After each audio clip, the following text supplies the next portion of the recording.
Good afternoon, and welcome to one of the final panels of the day. Today we're going to be focused on the evolution of sports and entertainment partnerships. My name is Terry Mantucci. I am one of the senior directors here at Maple Leaf Sports and Entertainment. I focus on commercial programming, creative strategy for our partnerships. It's really excited to get the conversation started today, and I'll be joined today by three amazing people in the field of marketing and sports marketing, and I'll do a little intro to each of them before we jump in. So first, I'll introduce Laura Pierce. She is the head of marketing at Google Canada. Welcome, Laura. Thanks for joining us today.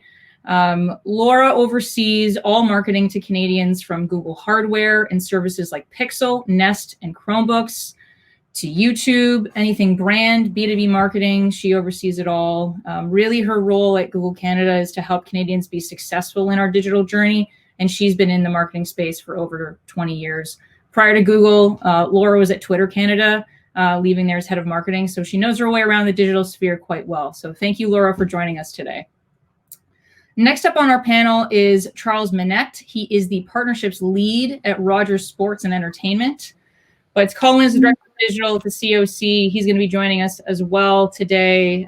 He's got some vast seeing the Vancouver 2010 Olympic Games, London 2012, and now he's with the COC. So everyone, thank you so much. Welcome. Apologies for my amazing tech issues. Never a dull moment working from home, but alas, here we are. So with that said, why don't we dive right in? The last few months have been intense for all of us. I think, is everyone tired of talking about the pandemic? Yes, no. But the reality is it's made a big impact on our lives in terms of how we connect with our fans, with teams, with athletes. I think a lot of us have tried different things and learned from the last few months. And that's what we really want to share today.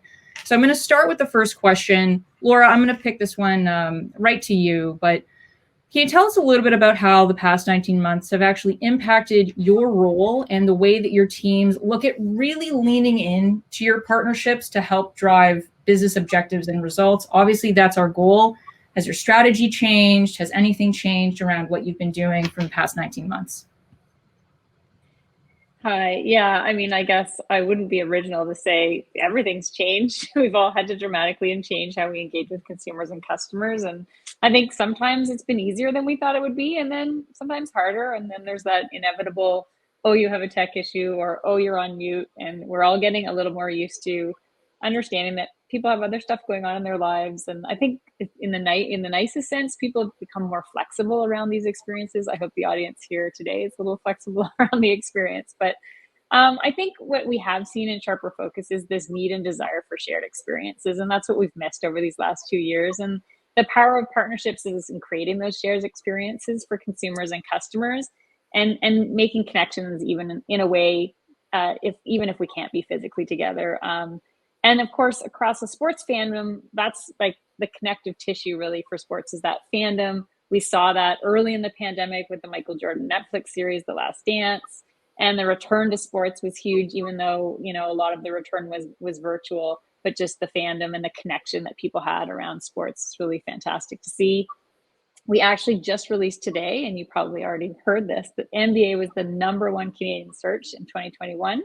Followed by the NHL, and then Euro coming in fourth. And of course, COVID was in there, as well as Squid Games made the list, so not a surprise. But I think, for us, we're really leveraging partnerships to connect with customers about what they care about most, and enhancing those experiences for us on either through a Pixel phone or on YouTube or through search. It's so important, and that's sort of the way that we have been leveraging partnerships. And so I think a lot of what we're doing is the same, but we're using different ways to get at it in this sort of originally virtual, now maybe slightly hybrid world. So I'll pass it on to my panelists to share more.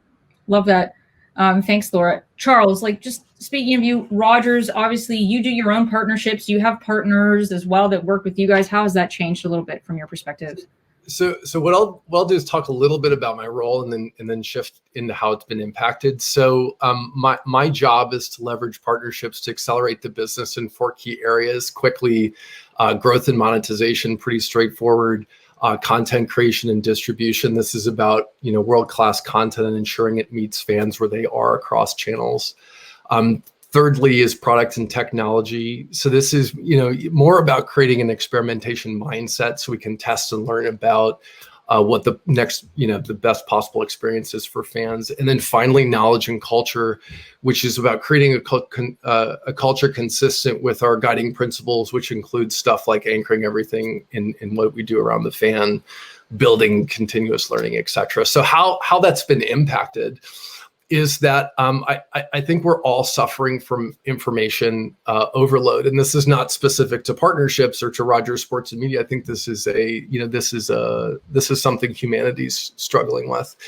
So as a result, we've had to dedicate a lot more rigor and focus on driving impact, and whether that's impact in our personal lives, that is to say, cutting off at 5 or 6 o'clock at night and really shifting into being present with our families, or, with respect to our business, constantly evaluating the return on every unit of time spent, within the business. It's really come down to making fewer, bigger bets. And so gone are the days of the traditional partnership activities like executive summits and, niche VR stuff. And it's really become more about engaging with the businesses at the priority level on a weekly basis to ensure we're acting like an extension of their team, and then by extension, pushing that expectations onto our partners to drive outcomes to the business. Love that. I think at MLSC, one of the things we've leaned into is it's hard to plan for the unknown. You have to make some bets. You have to try some things. And I think that's been consistent for us in terms of what we've been able to accomplish over the last few months. Colin, you had a little bit of a wild ride there, not knowing what was happening with the Olympics. Tell us a little bit more about how things changed for you and your planning cycle from last summer. Yeah, absolutely. And thanks for having me, Terry, and the group. It's good to see everyone. I think for everyone, definitely broken record. It's been a whirlwind. Everyone's probably said that or pivot about 40,000 times over the past 19 months. But our version of the whirlwind, I would say, was just, as you alluded to, Terry, around postponement of the Tokyo Olympic Games by a year, has done a bunch of things for us in both pros and cons on both sides of the ledger, but really ended in this very unique scenario for us of 2 games in a 6-month scenario, which we're smack dab in the middle of right now. So that's on the macro level. On the micro level, I think first and foremost, what I need to call out is just, our business is probably unique compared to some of the other properties that you may have heard from today, in that, having that postponement just created this gap in what is already a very cyclical business. And our partners just had stood by us through the entire portion and the entire postponement and what it all meant and the uncertainty around it. So we met our partners with that same commitment to try to establish shared objectives and shared plans in our new realities. And I would call out the notion we've heard a few times around fewer bets. I think you and Charles both mentioned it for sure. Is a theme. Is just trying to zero in and how can we be as effective as possible. I think we also saw probably not unique to us, but a shift of value and a shift of assets and attention to digital, from experiential, from in venue, from all the different streams that we all talk about and work on a regular basis. And that's in the context of our existing family of partners. That's in the context of prospective new partners, of just net new revenue streams outside of our partnership family as well. Again, the complexity of the planning cycle for sure is we had a lot more time than we expected to plan for Tokyo, but a lot less time. So the opportunity to test and learn and then blow things up and do them differently for Beijing kind of left us, but did have the gift of time, which we did use, because we were at a pretty fundamental phase in our overall digital activation offering for our partners, that we took the time to revisit some fundamentals, whether it be around just upgrading our offering overall, the way we talk about our offering, our valuation process and methodology, and ultimately then how we craft opportunities for our partners. So use the gift of time when we had it, and now are fighting against the lack of gift of time that we have in our current reality. Time is something I think we all want, for sure, that we can never get enough of. One of the things I wanted to lean into a little bit is just, obviously partnerships is all about connecting with our fans in authentic ways. And I think, I think fans are all same, but a little bit different, whether it's Olympics or athletes or sports or even tech innovations. They all have similar yet different characteristics and ways in which we interact with them. I'm gonna have Charles lead us off with this one, but can you tell us a little bit about how, or a little bit about your perspective on fan expectations today and how that has evolved over the last 2 years. Especially when we think about connecting with them at home or in arena or from afar. I would love to hear your thoughts on that. So Laura touched a little bit on this in her opener, and that is that we're in the golden age of content. And so, fans are experiencing an embarrassment of riches across, streaming services and live event programming and audio platforms, et cetera, which has raised the bar, which is, raised the tide, so to speak, across the board. And so, we're really focused on earning as much of our audience's time as possible, which is frankly now harder to do than ever before. So like at Sportsnet, for instance, we've doubled down on offering fans the most games, highest quality content as possible. And at the same time, like really starting to deepen our understanding of them through data to ensure that, what we understand, it's making its way back to them through the product and the experience. Like an example of this is how we've thought about a Maple Leafs broadcast, say, for instance, which has largely been the same for, 5 decades or whatever it is. Now we're experimenting around with YouTube, and Steve Dangle in particular, love him or hate him. This is really engaging, fans in a new way, in a new audience, in a way that's been exciting. Love that. And then on the flip side, obviously, Laura, you've got hardware, you've got sort of software platforms. How has that shaped the fan experience in your mind? Yeah, well, I'll first off say I love Steve Dangle, so I'm on the pro camp, and I think so do I. Yeah, that's one of the ways that you're seeing us do that is like, and I think one of the things that I've observed is like, it's sort of up the ante, because in a weird way, we thought when this all happened, people would be more separate from these experiences. But what's happened is like, you can have your favorite player in your living room, or you can be with your, this ability to have these sort of more intimate experiences has sort of happened. And I think we didn't predict that people would react so well to them. So I think it's sort of up the ante to say like, how could you wow me today? So I do think fans' expectations of what we deliver is much bigger. And so, we have to share something that's beyond just the game. And I think, you just talked about that around, it has to be all the best games or the most, or, I think, and creating places like YouTube where people can have a different experience. So you can watch the game, then you can go on with Steve Dangle and listen to his hot takes, love them or hate them. And, and you can kind of have that more interactive experience, and it feels a little bit like you're closer. We talk a lot at Google about progress happening with the power of the we and not the I.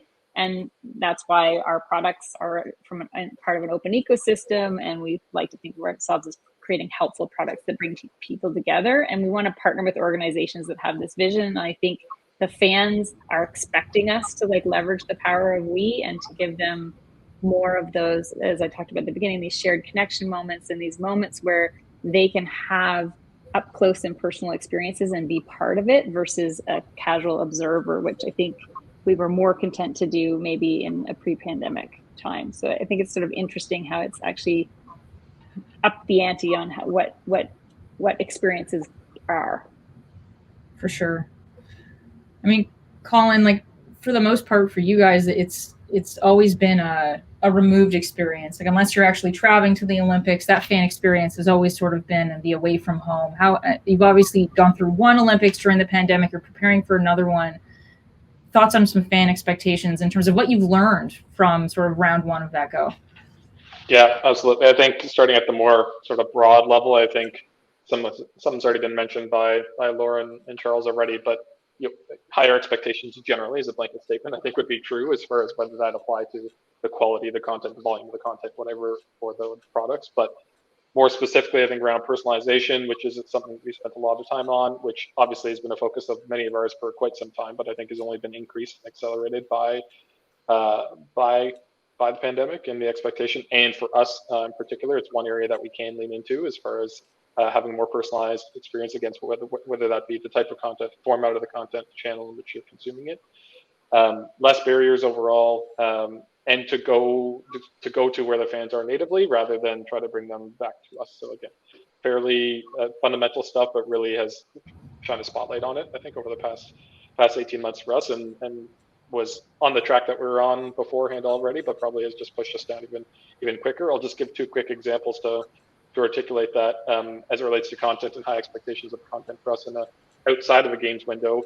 I would summarize it as relevancy, in that we are obviously striving for relevancy as much as possible, while also being mindful that we are cyclical in nature. So how are we continually increasing opportunities for engagement and growing our audiences, but not being overbearing? And then completely reverse end of the spectrum, during games, we're in a different time zone, 13 hours ahead, but how are we delivering content, engaging content in real time, on every channel possible, and in the most convenient way as possible to fans? So we see both ends of the spectrum, sort of depending where we're at in the cycle. It's funny, you talk about expectations, and love that. Thanks, guys. I think fan expectations, in my mind, one of the things that we've learned at MLSE is just, I think a few years ago, if your user experience was a little choppy, there was a little bit of grace, right, from the fans. And I think now what we've really learned is, if that experience isn't perfect right at the go, you've lost that fan. And so that's a key learning for us as we're building partnerships with a lot of our partners, in terms of how are we driving them in? What does that journey look like? How are we making it feel really seamless and authentic, and just that there are no barriers? I think, Colin, you mentioned the word barrier a few times there. Like, that's been a key thing for us, not just necessarily social media, but just in digital in general, and working with different apps and games and certain different tech pieces. Making it feel easy and connected and collective, I think, is a big key part of our success as well. I'll kind of pivot over into the third question here. I think, like a few years ago, I think in-person activations were like a huge focus of partnerships. And obviously that's changed quite a bit with where we are. Colin, I'll have you speak to this one first. But as we find our footing in this new world, I'd love for you to tell us a little bit about some of the innovations that have either interested your teams, or some things that you've launched or wanted to try that you thought were really interesting, that you may have seen some success in. Yeah, absolutely. I would say a few that we've done already that I think we've seen some success with and have set a good track record for the future would be around, you mentioned earlier, Terry, sort of, again, another unique portion of our business is the lack of that arena, that lack of home game, is that, there's only select few people that do end up experiencing the Olympic Games firsthand. Our partners are one of those stakeholders that do, and that's such a critical portion of many of our partnerships. So no international spectators allowed to go to Tokyo. So suddenly that throws us with the challenge of how do we possibly replace that or supplement that opportunity around hospitality. So we went virtual, as we all have, and created, to the best of our ability, virtual hospitality, where whether it be employees, whether it be other key stakeholders for partners to bring together, and whether it be view, whether it be meet and greet with athletes, a combination of those things to try to create those virtual common experiences together as much as possible. And I can absolutely see that being a model that gets used moving forward. Never going to replace traveling across the world and going to see the Olympic Games, of course, but I think a good solution that we arrived at. Second piece that we've done, I think, gamification overall, sort of as a summary of lots of different tactics that we've tried, both for our own fan engagement and working with our partners. And then as far as what we're working on or would love to do if we had all the time and resourcing in the world, would be taking our tentpole moments, being Canada Olympic House at the Games, probably being the best example, and taking that and bringing that to a mass audience that we've dabbled in. We've done it via broadcast hits and otherwise, but really making what's our version of the digital arena that is Canada Olympic House as an example to try to create that environment.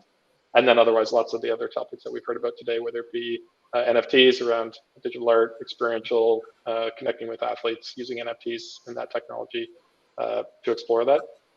Would be probably the top two on our list. I would say is things that we're looking forward to digging in on. Love that. Thank you. Laura, I'll go to you with this one. I feel like you guys have like the inside scoop on what people are searching and how things are trending, and like that just lives in your domain. I'd love to hear your thoughts on that as well. Yeah, I mean, I think now we're moving into this world where, in a weird way, we're going to look back and say, wasn't it simpler when it was just a virtual event and not a hybrid event? Because now we're in this world where some people will be present, some people will be virtual, and the stakes are still really high on that virtual experience. Like, we can't just pivot back to, well, if you're not here, sorry. So I think this idea of like, how do you make a hybrid event where people, and how do you use technology and tools to empower the right interactions at the right time for the people who are there and aren't there. Many of you might have seen that we announced Simu Liu as our spokesperson for the Pixel 6 recently, and we were very pleased to do that partly at a Raptors game. So he came in person, sat courtside at a Raptors game, had a fun red carpet moment, chatted with the Raptor, took some selfies on the Pixel 6, of course, and then so obviously there was some excitement for the fans in the stadium, and the crowd really roared when he stood up and when he was shown on the jumbotron. But then also we created, in collaboration with MLSE, a 6 in the 6 video that we pushed out on social afterwards. It showed sort of Simu's full experience there and how it all came together. And then we had a big launch on social channels the next day of him as our spokesperson. So I think that sort of there were things that were like Easter eggs in the crowd with people that were there. And then there was also an extended experience beyond that for the people that weren't at the game, but may have seen it and then connect the dots after. So I do think this need to sort of think through a hybrid experience around what will the people there get and what will the people that are watching get, and how do you make it sort of tangible for both of them. And then we've also been experimenting a little bit with live, like sometimes you have pre-recorded events, but you have a live element inside of it. So when we launched the Pixel 6, we had a chat with Marie Kondo. So she was speaking Japanese, our moderator was speaking English, and the Pixel 6 has a new live translate feature that does the work of making the conversation and the understanding seamless. So I think just these sort of mixed moments are going to be more of our future as we, I think, continue to navigate comfort levels and access levels to things, because I'm sad to say I don't think we're out of it yet. I completely agree. I think like mixed reality, mixed media, like these are just like elevated tools that we can add to our IMC planning, I feel. And it's just, we're far apart yet more integrated than maybe we ever were. And I think that's just a headline overall. Charles, just from a Rogers perspective, obviously like started off as more traditional media. You guys are everywhere. Thoughts on innovation, maybe specific even to the broadcast? Yeah, a few things come to mind. So like platforms like TikTok, present an interesting opportunity to test and learn about people under 30, and how they engage with content in a shorter form that's built for mobile that's, really organically created within that community. We all obviously also do a lot of thinking about 5G spectrum. We've invested over $3 billion to essentially cover the entire Canadian population, in part, because of our belief that 5G is going to help unlock the future of the fan experience, by being able to collect and analyze data, and it really execute those mobile experiences like never before. And then I'd say finally too, like the concept of the metaverse is fascinating. Like I'd be remiss if I didn't drop a little something in here about this, in particular because my kids spend so much time in Minecraft and Roblox, and so technology and advancements in user behavior is on this really interesting collision course that make the future of virtual environments hard to ignore. So I'd say those three areas in particular. Love that. That's fantastic. All right, just a little pivot here. This is maybe more of an opinion question, if you will. But in terms of the future of in-person sport and entertainment, I feel like we touched upon it a little bit in that last question. But what would you say the role is for innovation and technology in that future of in-person sport and entertainment? And Laura, I'll go to you first. Sure. I mean, I think I talked a little bit about this in the last one, but just, I do think, obviously we're Google. We do think that technology can empower us to stay connected and to have enhanced experiences, whether that's on hardware, on YouTube, through search. Obviously that's a big part of what we do every day. But I do think that we also understand like the joy and the connection of an in-person experience is irreplaceable. And so, in my opinion, I don't think that's going away anytime soon. As I talked about earlier, I think the need to consider a hybrid environment where some people are having that in-person experience and some people are not, and making sure that, I think in the past, you might be watching a Leafs game and you sort of wish you were there. And I think the burden or the challenge that the fans are putting on us is like, make me feel like I'm there. Make me feel like I'm part of the roaring crowd. And I think we'll all have to rise to the challenge, and technology is a lot of the ways that we do that. So you can create this sort of intimacy that you haven't had before. And we, as I talked about, and this is a big reason why you also know, we announced our 5-year partnership with MLSE and NBA. The Pixel will be the official smartphone of the Toronto Raptors, Toronto Maple Leafs, the NBA for the next 5 seasons. And I think that's this fusing of how technology can enhance a fan experience. But, there's nothing like being there and sort of being in the air that goes on when you're at a live sports event. And I also think that's why we saw, the one thing, I think we all watched reruns of old shows, and I watched a million old movies, but, the tune-in factor for live sports almost was never as big as it was during the pandemic, when we didn't have as many other sort of connected experiences to join into. So I think the future is bright for in-person.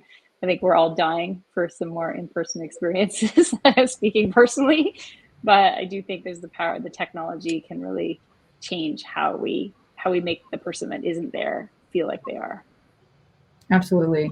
It's so funny. I think being back in the office just a little bit for us at MLSE, like you forget the difference of that human connection, right? I think the technology will always be there and it's going to enhance the experience, but being able to interact. I love the cubes. I see the cubes all the time on my screen, but like there's something so different and pure and natural about actually being with someone in the same room, and that's something that definitely can't be replicated. When you're at a live experience. So definitely interesting one there. Charles, your thoughts on the future of in-person sport and entertainment?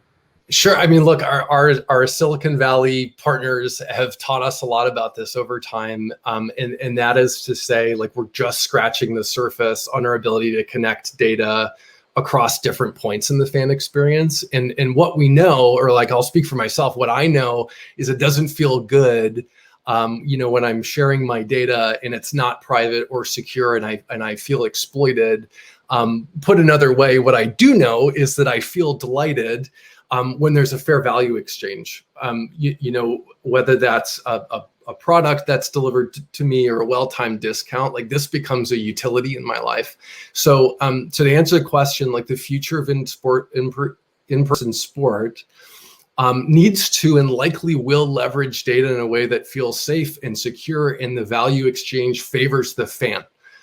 Because as a father of 4, like I want that 30% off coupon for t-shirts at the gift shop when I take my kids to their first Raptors game, or I want that premium access on my Sportsnet Now subscription as a reward for being a long-term user.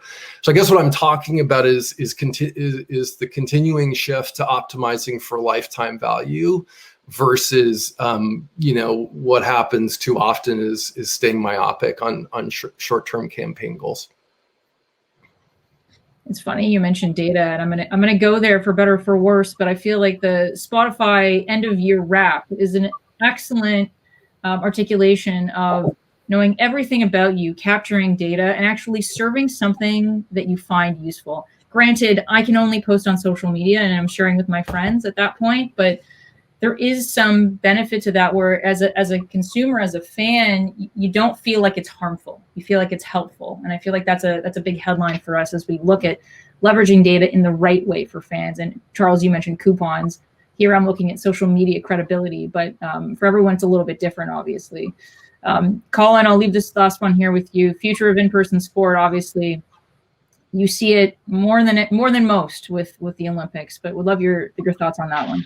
Yeah, I think much of what I would probably say has been spoken about, so I won't repeat. But what I would maybe just put a slightly different spin on it as an opinion more than my own reality in my day-to-day is the notion that the future of in-person sport is that it doesn't exist in a silo and won't into the future. And I think maybe the slightly unique way to think about it, as I do from my own personal experience, is not only connecting those who are not in the arena into the arena to feel like they're there, but what about the opposite way? Is that it's really this shared experience overall.